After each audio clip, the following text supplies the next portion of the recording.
العالمين والصلاة والسلام على سيد الأشرف الأنبياء والمرسلين أما بعد فأعوذ بالله من الشيطان الرجيم بسم الله الرحمن الرحيم پڑھیے الصلاة والسلام عليك يا رسول الله الصلاة والسلام عليك يا رسول الله الصلاة والسلام عليك يا حبيب الله الصلاة والسلام عليك يا نبي الله وعلى آلك وأصحابك يا نور الله سید التفاسیر تفسیر اشرفی پارہ نمبر 1 سورۃ البقرہ آیت نمبر 50 بسم اللہ الرحمن الرحیم اللہ تبارک و تعالیٰ کے نام سے شروع جو نہایت ہی مہربان اور رحم کرنے والا ہے وَإِذْ فَرَقْنَا بِكُمُ الْبَحْرَ فَأَنْجَيْنَاكُمْ وَأَغْرَقْنَا آلَ فِرْعَوْنَ وَأَنْتُمْ تَنْظُرُونَ اور جب پھاڑ دیا تھا ہم نے تمہارے سبب دریا کو تو بچا لایا ہم نے تمہیں اور ڈبو دیا بچا لیا ہم نے تمہیں اور ڈبو دیا ہم نے فرعونیوں کو اور تم ان تمام چیزوں کو دیکھ رہے تھے. اب یہ واقعہ بیان ہو رہا ہے قرآن کریم میں وہ جو حضرت موسیٰ علیہ السلام نے بحکم الہی دریا کے کنارے پر اپنے عصا کو رکھا تو خدا نے دریا کو 2 حصوں میں تبدیل کر دیا اور بیچ میں ایک راہ بنا دی. تفصیل واقعہ یہاں پر یوں بیان ہو رہا ہے اور اے یہودیوں ہمارا کتنا بڑا احسان ہوا تھا جب بنی اسرائیل کو لے کر حضرت موسیٰ مصر سے ہجرت کر کے چلے جا رہے تھے اور فرعونیوں نے ان کو پکڑنے کے لیے فرعون کی سرگردگی میں دعویٰ کیا تھا اور راستے میں جب وہ دریا پڑا جس کا نام بحر قلزم اور دریا تھا یا دوسرا نام اصاف ہے بنی اسرائیل ڈر رہے تھے کہ پیچھے فرعونیوں کی لاکھوں کی فوج ہے اور سامنے دریا ہے. یعنی اب جو ہے وہ حضرت موسیٰ علیہ السلام بحکم الہی ہجرت کر رہے تھے اور پھر سارے بنی اسرائیل کے جتنے بھی افراد تھے سب کو لے کے وہ نکلے. اب وہ یہاں تک پہنچے کہ پیچھے لاکھوں کی تعداد ہے فرعونیوں کی جس کو فرعون نے بھیجا تھا کہ ان کو گرفتار کر کے لے آیا جائے اور آگے جو ہے وہ دریا تھا. اب یہ ڈر رہے تھے کہ اب کیا ہوگا دریا میں جائیں گے تب بھی ڈوب کے ہماری جو ہے وہ جان کا خطرہ ہے اور اگر یہ لوگ آگے پکڑ لیا تب تو یقیناً یہ لوگ ہمیں قتل کر دیں گے تو اب کیا ہوگا. تو اتنے میں بحکم الہی اللہ نے اپنے نبی کو وحی کی تو حضرت موسیٰ علیہ السلام نے اپنا عصا مارا. ایک ہوتا ہے عصا رکھنا اور ایک ہوتا ہے عصا مارنا. حضرت موسیٰ علیہ السلام نے اپنے عصے کو دریا کے کنارے مارا تو سب نے دیکھا کہ اس وقت پھاڑ دیا تھا ہم نے تمہارے لیے تمہارے سبب کہ بے خوف نکل جائے اور ایسا پھاڑا تھا دریا کو کہ دونوں جانب پانی کی دیواریں بن گئی تھی. ایسا دریا کو اللہ فرماتا ہے کہ ہم نے ایسے دریا کو پھاڑا کہ دونوں طرف یعنی دونوں درمیان ارد گرد پانی کی دیواریں بن گئی تھی جس کے درمیان خشک زمین بن گئی تھی. یعنی ایسی خشک مطلب ہوتا ہے سوکھا ہوا. اب پانی کے اندر کوئی زمین ہو ظاہر سی بات ہے کہ وہ دلدل ٹائپ ہوتی ہے اور مثال کے طور پر ندی ہو یا کوئی ایسی جگہ ہو جو پانی جہاں پر ندی ہو جب سوکھ جاتی ہے تو ہم سب دیکھتے کہ وہ اتنی جو ہے وہ نرم ہوتی ہے کہ اس کے اندر باقاعدہ پیر بھی دھس جاتا ہے کیونکہ پانی اس کے اوپر. تو اللہ کی قدرت یہ ہے کہ جب ہم نے دیوار کو بنا دیا یعنی دریا کے درمیان ایسا دریا کے درمیان راستہ بنایا کہ آجو باجو پانی کی دیواریں بن گئے اور بیچ کے راستے کو ہم نے سکھو دیا تھا بالکل جیسے کوئی راستہ نہ ہو اس طرح ہم نے اس کو سکھو دیا تھا تاکہ تم لوگ اس میں بآسانی سے نکل جاؤ اور نکل آئے تھی اس کے اوپر کہاں سے ایسا ہو گیا تھا راستہ جیسے باقاعدہ اس کے اوپر سے روزانہ کوئی چل کے جا رہا ہو یہ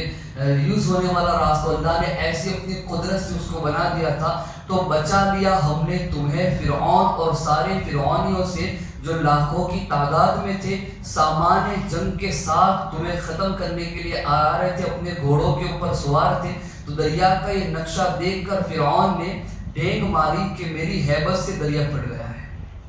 اب یہاں پر جب یہ ہوا تو فرعون نے یہ کہا کہ دیکھو میری ہیبت اتنی بڑی ہے کہ میری خوف سے یہ دریا بھی پھٹ چکا ہے کہ لوگ کیا کریں گے. ساری بات مگر کسی کی ہمت اس میں اترنے کی نہیں ہوتی. اس نے یہ کہہ تو دیا تھا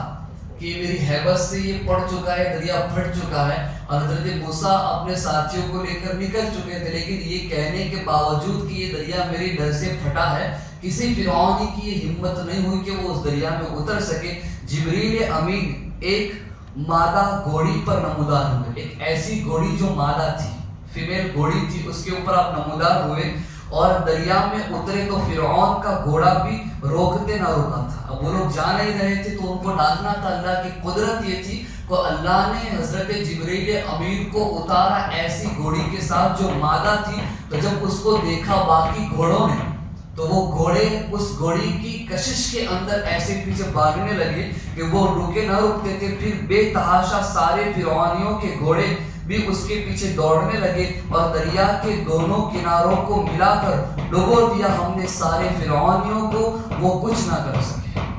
وہ سارے حضرت موسیٰ اپنے ساتھیوں کو لے کے نکل گئے، اب جیسا وہ اندر جانے لگے ہم نے ان کو ڈبو دیا، اتنے فاصلے پر وہ ڈوبے گئے تھے کہ تمہاری نگاہوں تک پہنچے۔ اب اللہ نے ان کو ایسی جگہ پہ بھی ڈبویا تھا کہ جتنے بھی بنی اسرائیل والے تھے اس کنارے پر کھڑے ہو کر دیکھ سکے کہ اللہ نے ان کو ڈبویا تاکہ یہ اللہ کی اس نعمت پہ شکر ادا کر سکے۔ اللہ چاہتا تو بیچوں بیچ ان کو ڈبا سکتا تھا، لیکن اللہ نے ان کو کنارے کے بالکل قریب ایسا ڈبایا تاکہ وہ اس کو شکر ادا کر سکے، اور تم انہیں ڈوبتے ہوئے اپنی آنکھوں سے خود دیکھ رہے ہو اور تم نے دیکھا تھا۔ پھر آگے اللہ تبارک و تعالیٰ فرماتے دوسرا ایک معاملہ جو بنی اسرائیل کے ساتھ ہوا تھا، 51ویں آیت میں اللہ فرماتا ہے وَإِذْ وَاعَدْنَا مُوسَىٰ 40 لَيْلَةً ثُمَّ اتَّخَذْتُمُ الْعِجْلَ مِن بَعْدِهِ وَأَنْتُمْ ظَالِمُونَ، اور جب کہ وعدہ دیا ہم نے موسیٰ کو 40 رات کا، پھر بت بنا لیا تم نے گو سالے کو ان کے بعد، اور تم اندھیرے والے تھے۔ یعنی حضرت موسیٰ علیہ السلام اور اے یہودیوں اس واقعے کو بھی سوچو اور یاد کرو کہ جب وعدہ دیا تھا ہم نے موسیٰ کو کہ 40 رات کا چلا کر کے وہ کوہ طور کے اوپر آ جائے ہمارے فرمان کے اوپر، اللہ نے حضرت موسیٰ علیہ السلام کو وعدہ دیا کہ تم 40 راتوں کے لیے چلا کر کے کوہ طور کے اوپر آ جاؤ چلا کرنے کے لیے۔ تو حضرت موسیٰ علیہ السلام جب آپ گئے، پھر قبیلہ سامرے کا سنار میخا جس کا نام تھا، اس نے سب کے زیورات کو جو قبطیوں سے ملے تھے کہہ کر اکٹھا کیا کہ یہ مال غنیمت ہے۔ ان تمام لوگوں کے پاس جو زیورات تھے اس نے کہا کہ یہ مال غنیمت ہے، اس کو سب کو اکٹھا کرو۔ سب نے اکٹھا کیا، اور شریعت موسیٰ میں مال غنیمت کا استعمال حرام ہے، اس نے یہ کہا۔ اور اس گو سالہ پر سارے قوم نے آدمی نے زیورات کو گلا کر گو سالہ کو بت بنا دیا۔ یعنی اس کا انہوں نے ایک ایسا بچڑا تھا جس کے اوپر انہوں نے مطلب کہ اس کو بت بنا دیا، اپنے سونوں کی زیورات سے اس کو جو ہے وہ بت بنا دیا۔ اس نے ایک مرتبہ یہ بھی دیکھا کہ روح الامین گھوڑے پر سوار ہو کر جبریل امین آئے، اور گھوڑے کی ناپ جہاں پڑتی ہے زمین کا ذرہ ذرہ وہاں پر کھل اٹھتا تھا، اور خاک اس کے پاس تھی جس کا گو سالہ کے بت میں ڈال دی تھی۔ یعنی حضرت روح الامین کو اللہ نے اتارا تاکہ یہ دیکھ سکے کہ حضرت روح الامین جبریل امین گھوڑے کو لے کر جہاں جہاں جاتے تھے وہاں اللہ گھاسوں کو اگا دیتا تھا، اور جو لوگوں نے بت شالہ جہاں پر بنائی تھی وہاں پر بالکل چٹیل میدان تھا، کچھ بھی نہیں تھا۔ اللہ نے دکھانا چاہا کہ تم اس جگہ پر اس گمراہی میں ہو جہاں پر تمہارے لیے کوئی ہدایت نہیں ہے۔ پھر یہاں پر تو وہ آواز دینے لگا، اور اس نے آل موسیٰ قرار دے کر حضرت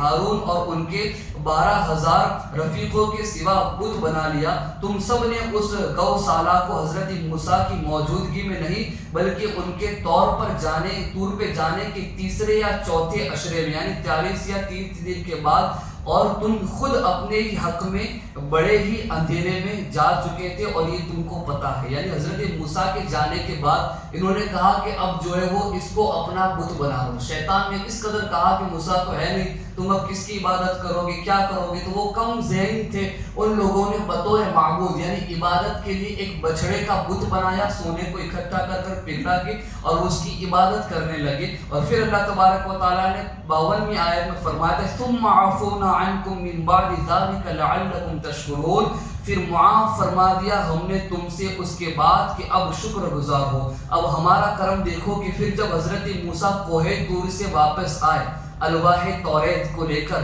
کے لوٹے اور اس واقعے کو دیکھا اور جلال سے بھر گئے اور ہمارے حکم سے تمہارا قتل عام ہونے لگا، تو حضرت موسیٰ علیہ السلام سے دیکھا نہ گیا اور دست دعا کی اور معاف فرما دیا ہم نے اور سزا اٹھا لی۔ تم سے اس تمہارے جرم شدید، اتنی خراب جرم سے، بت پرستی جو تم کر رہے تھے ہمارے علاوہ، اس کے بعد کہ بارہا تم نے ہماری نافرمانی کی، ہر بار ہم کو ناراض کرتے تھے اور ہم تم کو دیتے تھے، تو اب تم نے جو ہے وہ توبہ کر لی، تو اب ہم نے اس کو قبول فرما لیا ہے۔ حضرت موسیٰ علیہ السلام جب کوہ طور سے لوٹے تو آپ نے سارا معاملہ دیکھا کہ یہ قوم تو بالکل بدل چکی ہے، بت کی پوجا کر رہی ہے، بطور معبود جو ہے وہ بچڑے، گائے کے بچڑے کو انہوں نے سونا پگھلا کر بت بنا کے عبادت کرنے لگے۔ تو پھر حضرت موسیٰ علیہ السلام جلال میں آ گئے، اور یہ ساری نافرمانی جو ہو رہی تھی تو اللہ نے عذاب بھی ان کے اوپر نازل ہو گیا کہ ان کا قتل عام ہونے لگا، سارے قوم والوں کا قتل عام ہونے لگا۔ حضرت موسیٰ سے جب یہ دیکھا نہ گیا تو آپ نے ہاتھوں کو دعاؤں کے لیے اٹھایا اور اللہ کی بارگاہ میں دعا کی کہ مولا ان سب کو معاف کر دے، تو حضرت موسیٰ کی دعا سے اللہ نے ان کی اس اتنی بڑی غلطی کو معاف فرما دیا، وہ پھر سے ایمان میں آئے اور پھر سے اللہ نے ان کو معاف فرما دیا۔ تو میرا عزیزو، یہ بیان قرآن کر رہا ہے کہ ہم سے پہلے ایسی قومیں گزری ہے جنہوں نے خدا کے علاوہ دوسروں کو پوجا، اتنی بڑی گمراہی میں۔ آج بھی ہم میں کچھ ایسے ہیں جو ایسی سریح بالکل اوپن میں ایسی جرم تو نہیں کر رہے، لیکن انڈائریکٹلی ایسے جرم بالکل وہ کر رہے ہیں۔ ہمارے پاس ہدایت آ چکی ہے، ہمارے پاس ہدایت موجود، سب سے بڑی لوگ ہدایت کیا ہے ہمارے پاس؟ سب سے بڑی ہمارے پاس جو ہدایت ہے وہ رسول پاک کی ذات ہے۔ اس کے بعد ہمارے پاس جو سب سے بڑی ہدایت ہے وہ قرآن کریم ہے۔ اگر قیامت کے دن تم سے پوچھا گیا کہ کیا تمہارے پاس ہدایت نہیں آئی تھی، تو پھر کچھ لوگ کہے کہ مولا ہمارے پاس تو کوئی کہنے نہیں آیا تھا، ہم کیا کریں؟ تو پھر اللہ فرمائے گا کہ کیا تمہارے درمیان اپنے حبیب کو نہیں بھیجا تھا؟ کیا ہم نے تم پر، ہمارے حبیب پر وہ کتاب نازل نہیں کی تھی جو حق اور باطل کے اندر فرق کرتی تھی؟ تو یہ ساری چیزیں ہم میں موجود ہے۔ اور میرے عزیزو، یہ ایمان جو ان کا گیا تھا، جنہوں نے اللہ کے علاوہ کسی اور کو شریک کیا تھا، ہم میں کیا ہو رہا ہے؟ انڈائریکٹلی کیا ہو رہا ہے؟ آج ہمارا معاشرہ ایسا ہو چکا ہے کہ انڈائریکٹلی چیزیں یہ ہو چکی کہ کچھ لوگ اپنے الفاظ میں، مذاق میں ایسے الفاظ بول دیتے کہ وہ دائرہ اسلام سے خارج ہو جاتے۔